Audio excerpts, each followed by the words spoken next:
Hey everybody, my name is Michael McDowell, and today we're going to be talking about habit 7, and that is developing conceptual understanding. Habit 7 is associated with deep level learning, and this is all about how do we help students be able to connect core ideas to one another. So how do students understand the relationship between two-dimensional and three-dimensional shapes? How do we help students really be able to understand the relationship between fractions and decimals or percentages? So it's all about taking core ideas and then being able to connect them to really understand how they relate. How do they compare? How do they contrast? So deep learning is all about linking.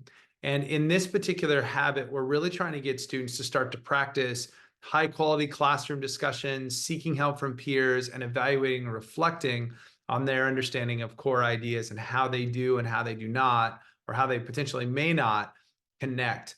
And so some practices that we usually talk about are these small doable turn-in talks where students are trying to form sentences using conjunctions to try to relate core ideas.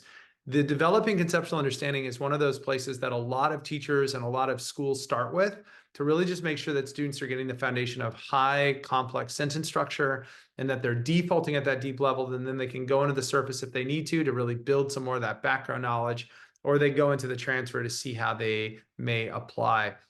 And in the next one, in the next session, we'll talk about in habit 8, we'll talk about how do we move from developing this conceptual understanding to then going in and applying. But right now, it's really about, can students make sense of how do two ideas really connect together to start to develop more of what we call an enduring understanding, or a larger principle of work. So if we're maybe comparing and contrasting two systems of the body.